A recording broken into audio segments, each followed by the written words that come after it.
السلام علیکم جی.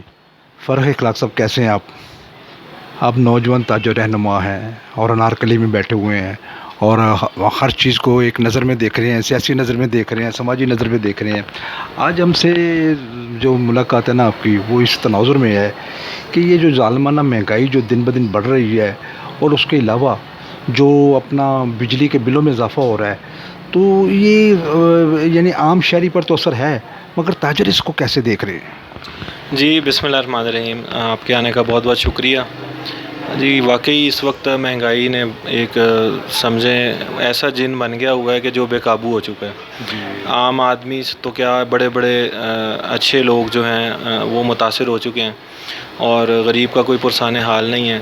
ایک وقت کی روٹی کھانا بڑا مشکل ہو گیا. تو یہ ایک بہت بڑا لمحہ فکریہ ہے ہمارے لیے کہ اس وقت جو پاکستان کے حالات ہیں وہ قابو میں نہیں آ رہے ہیں. غریب آدمی غریب سے غریب تر ہو رہا ہے، سفید پوش آدمی بیچ میں سے ختم ہو گیا ہوا ہے، اور جو امیر ہے وہ امیر سے امیر تر ہوتا جا رہا ہے. تو جہاں یہ دو اسٹینڈرڈ آ جائیں گے تو پھر اس کے بعد میں نہیں سمجھتا کہ پاکستان میں کوئی خوشحالی کی توقع ہم رکھ سکتے ہیں. اگر تو سب کے لیے برابر ذرائع ہوں کمائی کے، آمدن کے، ان کو وسائل ملیں تو پھر ملک ہمارا چل سکتا ہے. یہ نہ ہو کہ غریب آدمی تو مر رہا ہے ایک وقت کی روٹی کے لیے بھی، اور جو امیر آدمی ہے وہ مطلب ماشاءاللہ بہت زیادہ اوپر جا رہا ہے. تو یہ دورے معیار پاکستان کو لے کے بیٹھ جائیں گے. اچھا، آپ نے درست فرمایا ہے کہ یہ جب سرمایہ دارانہ نظام کی یہ علامتیں ہیں تو یہ کس طرح کے، کیا اس طرح چلتا رہے گا؟ 70 سال عمر ہو گئی ہے پاکستان کی، تو کیا اسی طرح چلتا رہے گا؟ کیا کوئی اس کا اور سلوشن ہے کہ ہم نظام کی بدلنے کی بات بھی کریں تو کیسے یہ چھٹکارا ہوگا؟ یعنی پیپلز وہ جو ہے پی ٹی آئی، وہ اس وقت یہ نعرہ لے کر آئی ہے ہم غلامی سے نجات چاہیں گے. اس کا مطلب یہ ہے کہ میں یہ پی ٹی آئی کی نمائندگی تو نہیں کر رہا، مگر لوگوں کے اندر ایک بات آ رہی ہے کہ ہم آج بھی غلام ہیں. تقسیم ہند کے بعد نا ہم آزاد نہیں ہیں بلکہ غلام ہیں. اس کو آپ کس طرح دیکھ رہے ہیں؟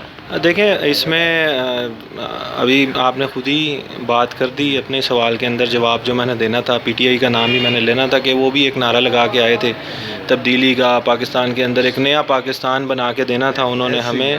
اور انہوں نے 3.5-4 سال میں نیا پاکستان تو کیا، جو 70 سال میں پاکستان کھڑا تھا اس کی بھی بنیادیں ہلا دیں انہوں نے. اس کے بعد وہ باہر ہوئے ہیں تو انہوں نے ایک نیا بیانیہ بنایا ہے کہ ہم کوئی غلام ہیں یا ایک رجیم چینج ہے. جو قابل ذی شعور آدمی ہے، پڑھا لکھا آدمی ہے، جو سمجھتا ہے ان ساری باتوں کو، وہ تو اس بیانیے کو نہیں لے گا.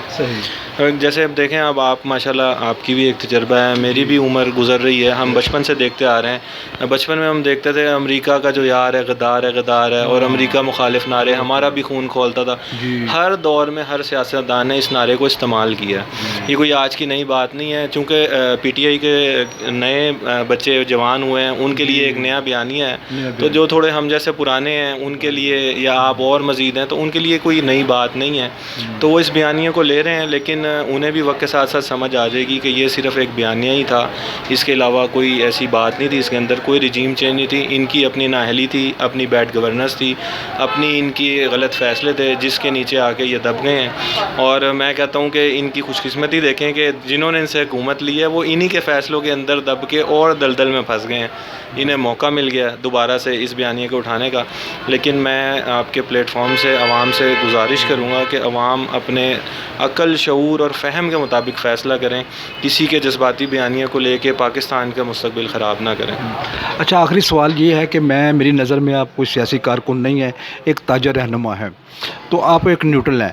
تو میں یہ آپ سے یہ سوال کرتا ہوں کہ اگر فرض کریں کہ اگر یہ کھوکھلے جو نعرے ہیں، کیا یہ اگر پی ٹی آئی کو اگر اقتدار مل بھی جاتا ہے، کیا غلامی سے نجات حاصل ہو سکتی ہے؟ سوال ہی نہیں پیدا ہوتا نا. میں نے ابھی آپ سے پہلے یہ بات کی کہ میں اگر 40 سال کی عمر میں آگے کھڑا ہو گیا ہوں تو میں بچپن سے یہی دیکھتا آ رہا ہوں. تھوڑی بہت میری بھی کوئی پارٹیوں کے ساتھ وابستگی رہی ہے، پی ایم ایل این کے ساتھ. میں مطلب یہ نہیں کہتا کہ میں کوئی نیوٹرل ہوں، میں ان کا حمایت کرتا ہوں ان کی. لیکن جہاں تاجروں کی بات آتی ہے وہاں سب سے پہلے تاجر ہے، کیونکہ تاجر کے ساتھ اگر ہم سیاست کریں گے تو وہ ہم اپنے آپ کے ساتھ زیادتی کریں گے. تو جدھر تاجر کے ساتھ زیادتی ہوگی ادھر ہم سب سے پہلے کھڑے ہوں گے. تو یہ بیانیہ جو آپ جیسے فرما رہے ہیں، یہ بیانیہ بس ان لوگوں کے لیے ہے جو 2000 کی پیدائش ہیں، اس سے آگے چل رہے ہیں، ان کے لیے نئی چیز ہے. اچھا، آخری سوال یہ ہے کہ اس وقت جو ظالمانہ مہنگائی ہے، جو بلوں میں جو مطلب بے دریغ اضافہ ہو رہا ہے، آپ سمجھتے ہیں کہ یہ اس میں کوئی قوت خرید میں کوئی فرق پڑا ہے؟ قوت خرید تو پہلے ہی ختم ہو گئی جی پاکستان کی عوام کی. یہ آج کی بات نہیں, 3 4 6 مہینے سال پیچھے چلے جائیں آپ. چینجنگ جو نئی گورنمنٹ آئی ہے اور بیڑا غرق ہو گیا, اس سے پیچھے ہی حالات ڈاواڈول تھے. اور یہ بل ایک انتہائی ظلم ہے, زیادتی ہے. میں سمجھتا ہوں کہ اگر یہ انہوں نے جیسے سننے میں آ رہا ہے کہ بھئی یہ سال میں یا 6 ماہ میں, تو پھر تو کوئی تھوڑا بہت ایکسیپٹیبل ہے ہمارے لیے. اگر یہ پر منتھ آئے گا تو سر ہم سراپا احتجاج بن جائیں گے, چاہے وہ ہماری گورنمنٹ ہے یا اپوزیشن کی گورنمنٹ ہے, جو کوئی بھی ہے.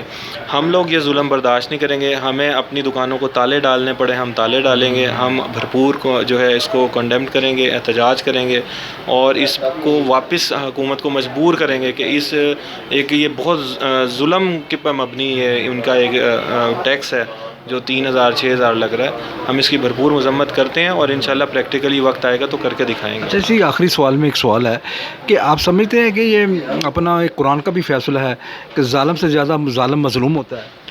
بالکل یہ حق ہے اور ایسا ہی ہے اور ایسا ہی ہوتا نظر آ رہا ہے. اگر ہم آج بھی اپنے حق کے لیے نہیں آواز اٹھائیں گے تو پھر کبھی بھی نہیں اٹھائیں گے. جو میں پہلے بھی اپنی آپ کے انٹرویو میں بات کی کہ جو ذی شعور لوگ ہیں, جو بات سمجھ لوگ ہیں, ان لوگوں کا اوپر اب یہ لازم ہے کہ وہ سوچ سمجھ کے کسی کی بھی ساتھ دیں, لیکن وہ سوچیں ضرور, اسے پرکھیں تولیں کہ بھئی کیا چیز میرے لیے اچھی ہے, کیا چیز میرے یا میرے بچوں کے لیے یا آنے والے وقت کے لیے نقصان دے. جب ہم اس سوچ پہ آ جائیں گے تو انشاءاللہ پاکستان کا بھلا ہوگا. جی, آپ کا